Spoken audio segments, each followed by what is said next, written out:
Semangat pagi sahabat dunia tambang kita bertemu kembali pada malam hari ini. Dan video kita pada malam hari ini adalah meluruskan sesuatu yang bengkok, kira-kira begitu.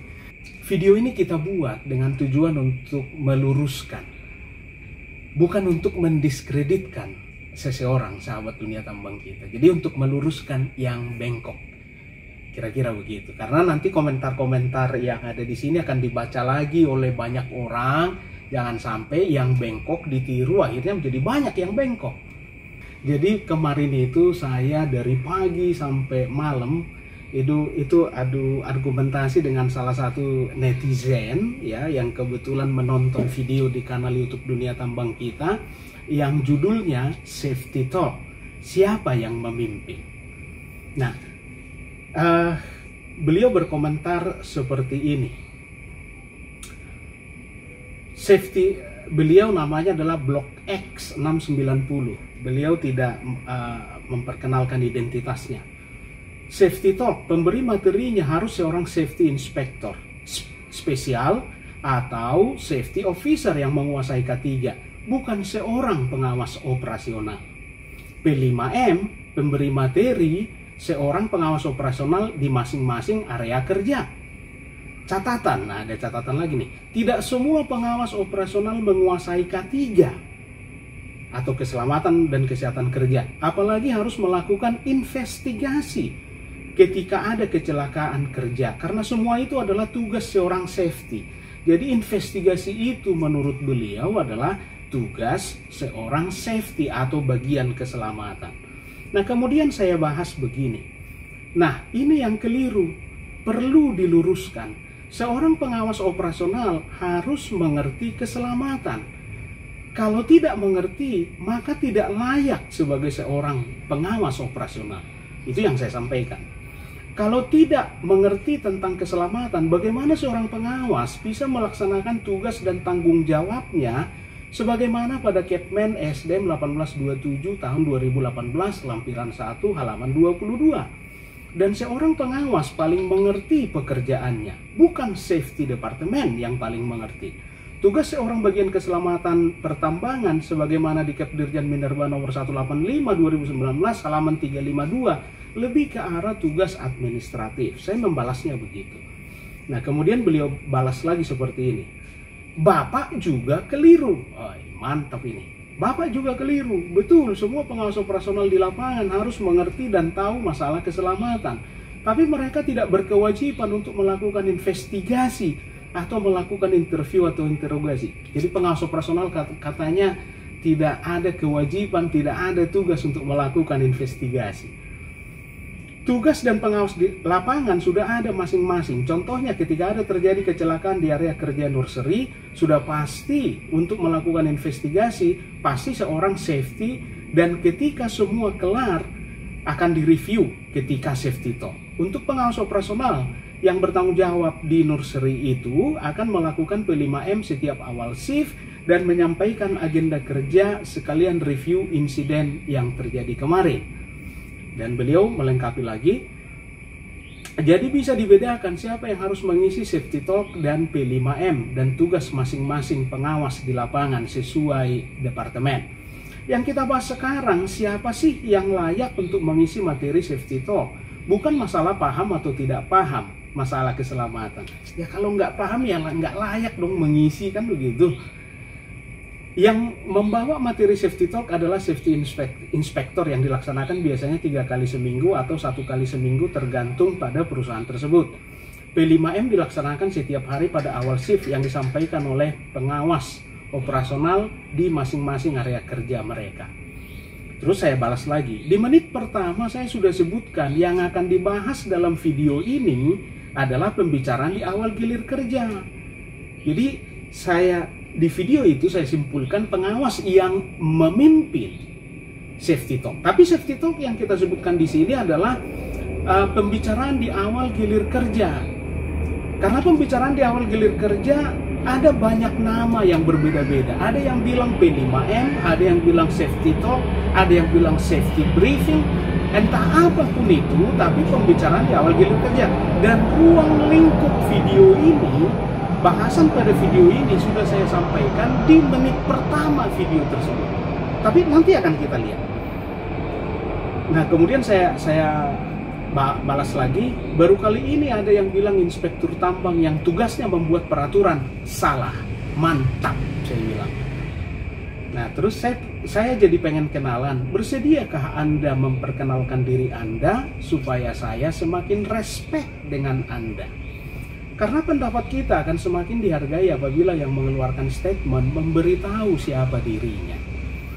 Nah, terus saya sebutkan, sesuai dengan tugas dan tanggung jawabnya, Kepmen SDM 1827/2018, lampiran 1 halaman 22, apabila terjadi kecelakaan, maka yang memimpin investigasi harus pengawasnya, bukan bagian keselamatan pertambangan.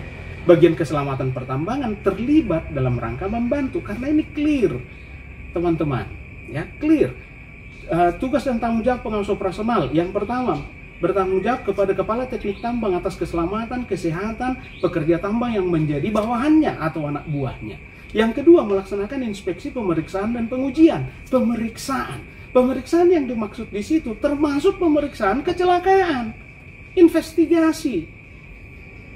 Sementara kalau kita lihat bagian safety, ya, tugasnya apa? Kepdirjen Minerba nomor 185/2019 halaman 352. Yang pertama, mendata kecelakaan, bukan menginvestigasi, bukan memeriksa. Mendata kecelakaan, kejadian berbahaya, termasuk hasil investigasinya. Yang kedua, mendata daerah-daerah yang butuh pengawasan ketat. Mendata, bukan mengawasi. Yang ketiga, memberikan penerangan, penyuluhan, petunjuk. Nah, inilah yang saya sebut harus ikut dalam investigasi, tapi bukan memimpin. Kenapa? Karena bagian keselamatan harus orang pintar. Dia bisa memberi masukan-masukan nantinya tentang tata cara investigasinya. Bukan tentang bagaimana mencari penyebab langsung, penyebab dasarnya. Karena untuk mencari penyebab langsung dan penyebab dasar terjadinya kecelakaan, ya tentunya harus yang mengerti pekerjaan itu. Yang paling mengerti pekerjaan itu, ya pengawas operasional. Bukan bagian keselamatan. Jadi jangan keliru gitu ya. Beliau ini sangat ngotot ya. Oke. Kemudian dia balas. Sekali lagi dipahami masalah tugas dan tanggung jawab Departemen di Pertambangan. Jadi dia suruh saya untuk lebih memahami tugas setiap Departemen di Pertambangan. Dan dia bilang lagi, peraturan yang dibuat inspektur tambang yang aku tahu, Pak Inspektur Tambang, nah, dia udah mulai menyindir saya nih sebagai inspektur. Yang saya tahu, Pak Inspektur Tambang tugasnya melakukan pengawasan, pelaksanaan teknik pertambangan, pengolahan, serta jadi saya sebagai inspektur, dia ajari, itu bukan tugas Anda loh. Tugas Anda itu melakukan pengawasan, bukan membuat peraturan. Karena saya sebut tadi di atas sebagai pembuat peraturan. Nah, kemudian terakhir saya ada komen, Anda yang gagal paham, belum tonton videonya sudah komentar. Nah, kenapa saya komentar begini? Karena ada komentar beliau yang sudah dihapus oleh beliau. Komentar beliau yang sudah dihapus itu adalah, ada 2 komentarnya yang sudah dihapus. Saya coba cari dulu. Nah, beliau komentar begini. Baca baik-baik komennya Pak, biar nggak gagal paham. Dan sekali lagi dipahami masalah tugas dan tanggung jawab setiap departemen. Jadi, baca baik-baik komennya biar nggak gagal paham. Itu kenapa akhirnya saya sampaikan, Anda yang gagal paham belum nonton videonya kok sudah komentar. Dan ada satu lagi yang beliau hapus, tapi sebagai konten kreator kan adminnya ada di kita nih. Walaupun sudah dihapus akan terlihat paling nggak secara ringkas ada catatannya. Beliau ngomong begini, sekali-sekali turun langsung ke lapangan, dan kalau kita klik ada tulisan komentar ini tidak lagi tersedia. Jadi dia suruh saya sebagai inspektur tambang sekali-sekali turun ke lapangan dong biar ngerti, kira-kira begitu. Ya orang tugas kita ke lapangan. Oke, sahabat dunia tambang kita, supaya clear, mari kita tonton dulu video yang dia komentari ini sedikit saja, mohon bersabar. Selamat pagi sahabat dunia tambang kita bertemu kembali pada malam hari ini. Dan seperti biasa, kita akan menjawab pertanyaan yang diajukan oleh sahabat dunia tambang kita. Dan pertanyaan yang akan kita bahas pada malam hari ini berbunyi demikian. Mohon pencerahan Bang mengenai yang seharusnya membawakan safety talk. Apakah pengawas operasional ataukah safety officer atau safety man? Baik sahabat dunia tambang kita, safety talk. Nah, safety talk yang kita maksudkan di sini adalah pembicaraan mengenai keselamatan pertambangan yang kita lakukan di awal gilir kerja. Bukan safety meeting yang kita lakukan secara berkala. Misalnya per 2 minggu atau sebulan sekali, dan itu di dalam ruangan misalnya, bukan. Tapi yang kita lakukan di awal gilir kerja. Apakah yang melakukan pengawas operasional, kemudian ataukah safety officer atau safety man? Nah, clear sudah sahabat dunia tambang kita. Di menit pertama saya sudah jelaskan bahwa ruang lingkup pembahasan dalam video ini adalah pembicaraan safety di awal gilir kerja. Nah, kenapa saya kasih judul Safety Talk? Karena P5M itu bukan nama baku. Bukan nama baku, pembicaraan 5 menit. Ini pun saya sudah protes. Karena di video ini juga kita bahas, ada paling tidak 3 hal yang harus kita bicarakan di dalam pembicaraan safety di awal gilir kerja ini. Yaitu pekerjaan apa yang akan kita lakukan pada shift ini, apa bahayanya, dan bagaimana pengendaliannya. Kalau kita mau membicarakan yang lain-lain, boleh setelah 3 hal ini dibicarakan. Itu pembicaraan safety di awal gilir kerja. Jadi tidak mungkin apa yang mau kita kerjakan, apa bahayanya, bagaimana mengendalikan, nggak mungkin selesai kita bicarakan dalam waktu 5 menit. Dan kalau kita tanya, misalnya PAMA, KPP dan sebagainya yang mengenalkan istilah P5M, apakah selesai dalam waktu 5 menit? Enggak Pak. Berapa menit? 15 menit. Lah kenapa enggak kau sebut P15M? Kira-kira begitu. Jadi ada juga yang menyebutnya safety briefing. Jadi jangan melulu ke thumbnail terus Anda langsung menyimpulkan isi videonya, terus Anda langsung komen. Nah, ini kebiasaan orang Indonesia, ya. Statistik menunjukkan netizen Indonesia itu paling sadis di Asia Tenggara. Pahami dulu apa yang dibicarakan dalam video itu, baru komen. Nah, ini yang disebut gagal paham. Ini justru Anda yang bilang saya gagal paham. Gitu loh, sahabat dunia tambang kita. Ini saya bicarakan dalam video bukan dalam rangka mendiskreditkan beliau, ya, tapi karena diskusi berhenti, beliau nggak balas lagi. Saya kasihan kalau terus bengkok. Mari kita luruskan, kan begitu. Oke, jadi di sini clear yang memimpin pembicaraan keselamatan di awal gilir kerja, entah apapun namanya itu, safety briefing, P5M atau safety talk, terserah apapun namanya itu, karena nggak ada di peraturan nama baku untuk itu.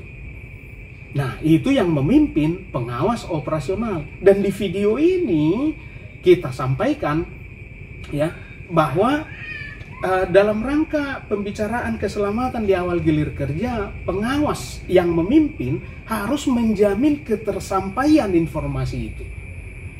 Kalau misalnya dibutuhkan pembicara lain, entah dari bagian safety, itu bisa, tapi tetap yang memimpin adalah si pengawas operasional. Mari kita lihat di menit 11.45, ya, mulai dari 10.20, ya, 10.20 kita lihat dulu apa yang 10.20. Jadi sekali lagi kita bisa mengundang pembicara lain, bisa dari safety officer, bisa safety man, atau dalam hal tadi misalkan yang menginstal fire suppression system itu ternyata kontraktor misalnya Fleetcon lah misalnya gitu ya. Nah, maka pada saat kita resosialisasi melalui safety talk, kita bisa mengundang pembicara dari Fleetcon, tidak ada masalah, dalam rangka mempertimbangkan ketersampaian informasi. Nah, ini satu hal yang harus dipegang oleh pengawas operasional saat melakukan safety talk. Anda harus menjamin informasi yang Anda sampaikan itu tersampaikan. Tersampaikan artinya dimengerti oleh anak buah. Jangan Anda hanya melakukan safety talk soal anak buah mengerti atau tidak, itu urusan dia lah itu. Jangan. Sebagai pengawas operasional, Anda harus menjaga keselamatan anak buah. Bagaimana supaya keselamatannya terjaga? Anda harus memastikan dia mengerti pekerjaannya, dia mengerti bahayanya, dan dia mengerti pengendaliannya. Dan dalam hal tadi, misalnya kondisi emergensi ada api, Anda harus memastikan dia mengerti apa yang harus dia lakukan sebagai operator. Jadi singkatnya begitu sahabat dunia tambang kita. Sekali lagi, Anda yang harus memimpin sebagai pengawas operasional. Akan tetapi, Anda bisa mengundang pembicara tambahan. Sekali lagi, tambahan. Walaupun ada pembicara lain, tetap yang memimpin harus Anda. Jadi clear sahabat dunia tambang kita, seperti yang sampaikan di sini, yang memimpin investigasi pengawas operasional. Kalau dibutuhkan pembicara tambahan, monggo silahkan diundang, silahkan dihadirkan. Jadi seperti itu sahabat dunia tambang kita supaya tidak keliru. Nah kemudian terkait dengan dia mengomentari tugas inspektur bukan membuat peraturan, seolah-olah begitu ya. Karena yang saya tahu tugas inspektur itu melakukan pengawasan. Saya kan bilang tugas inspektur membuat peraturan. Terus dia bilang yang saya tahu. Nah maka ya saya bukannya mengada-ngada juga. Karena ESDM punya peraturan menteri, peraturan menteri nomor 15 tahun 2021 tentang organisasi dan tata kerja Kementerian ESDM. Di mana di pasal 109 disebutkan Direktorat Teknik dan Lingkungan Mineral dan Batubara mempunyai tugas melaksanakan perumusan dan pelaksanaan kebijakan, penyusunan norma standar prosedur dan kriteria yang sering kita sebut NPSK ya, norma standar prosedur dan kriteria, pemberian bimbingan teknis dan lain-lain. Nah di pasal 110 dalam rangka melaksanakan tugas sebagaimana dimaksud di pasal 109, Direktorat Teknik dan Lingkungan Minerba menyelenggarakan fungsi penyiapan perumusan kebijakan di bidang lain-lain sesuai dengan 5 aspek kaidah teknik pertambangan yang baik. Dengan kata lain, Direktorat Teknik dan Lingkungan itu siapa? Ya inspektur tambang. Inspektur tambang hanya ada di Direktorat Teknik dan Lingkungan Mineral dan Batubara. Dan dalam rangka penyiapan NSPK tadi, penyiapan peraturan tadi, peraturan ya nama lain dari NSPK, norma standar prosedur dan kriteria, adalah inspektur tambang. Ya, karena inspektur tambang itu hanya ada di Direktorat Teknik. Jadi begitu. Jadi nggak keliru saya kalau saya sebut ya tugasnya inspektur ya selain melaksanakan inspeksi pemeriksaan dan pengujian, maka tugasnya juga penyiapan peraturan. Jadi jangan mengajari inspektur tentang tugas dari inspektur. Kira-kira begitu sahabat dunia tambang kita. Jadi, nah kemudian kita luruskan. Yang jelas tugas dan tanggung jawab pengawas operasional sebagaimana di Kepmen 1827 2018 lampiran 1 halaman 22. Yang pertama bertanggung jawab kepada Kepala Teknik Tambang atas keselamatan dan kesehatan pekerja tambang yang menjadi bawahannya atau dengan kata lain anak buahnya. Bagaimana supaya itu bisa terjaga keselamatan dan kesehatan itu? Lakukanlah yang nomor 2, melaksanakan inspeksi pemeriksaan dan pengujian. Nah, sekarang kita fokus ke kata-kata pemeriksaan, termasuk di situ pemeriksaan kecelakaan. Maka yang punya tugas melakukan investigasi pengawas operasional, bukan bagian keselamatan. Kok begitu? Ya mari kita lihat tugas bagian keselamatan di Kep Dirjen Minerba nomor 185 2019 halaman 352. Yang pertama, mendata kecelakaan, kejadian berbahaya dan sebagainya termasuk hasil investigasinya. Mendata, bukan melakukan investigasi, mendata. Yang kedua, mendata daerah-daerah yang butuh pengawasan ketat, bukan melakukan pengawasan. Yang butuh pengawasan ketat, mendata lagi. Yang ketiga, memberi penerangan, petunjuk. Nah, itu kenapa kita sebut di komentar tadi bahwa dalam investigasi bagian keselamatan harus terlibat atau boleh terlibat. Ya, karena dia orang pintar.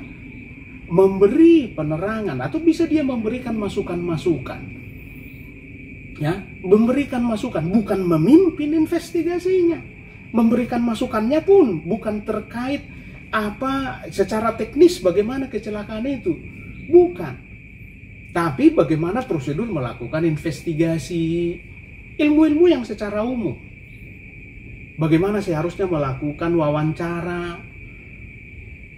Tapi siapa yang paling cocok mencari penyebab kecelakaan itu? Penyebab langsung, penyebab dasar. Iya, yang paling mengerti pekerjaan itu.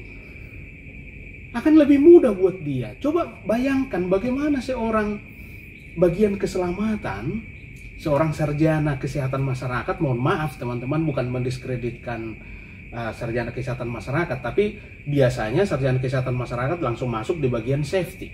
Tiba-tiba terjadi kecelakaan di peledakan, terjadi kecelakaan di hauling road, tabrakan dump truck. Bagaimana cara dia mencari penyebabnya?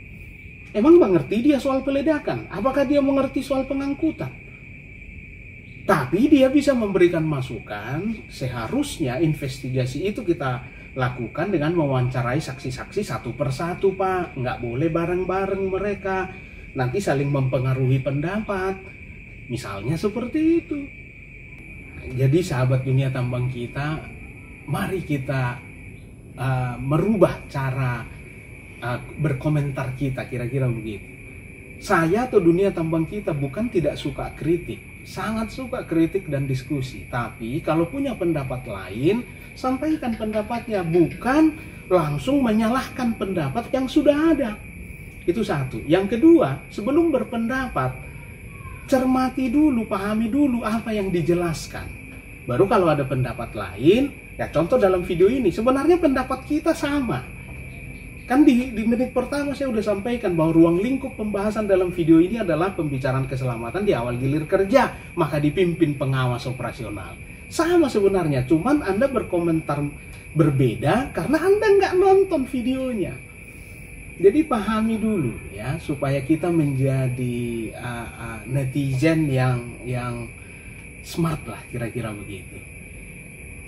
Baik, saya pikir tanpa berpanjang-panjang itu aja sahabat dunia tambang kita. Semoga yang bengkok jadi lurus gitu ya. Dan kalau ada pendapat lain ya silahkan masukkan di kolom komentar dengan bahasa yang santun, bukan menyalahkan, bukan baca baik-baik komentarnya supaya nggak gagal paham, bukannya begitu, bukan juga mengajari ikan berenang, kira-kira begitu. Masa inspektur Anda ajari tentang tugas inspektur? Kira-kira begitu. Tapi ya sekali lagi tujuan video ini bukan untuk mendiskreditkan seseorang. Toh juga kita nggak tahu identitasnya. Baik sahabat dunia tambang kita, semoga menjadi pencerahan buat kita dan sampai bertemu di video selanjutnya. Semangat pagi.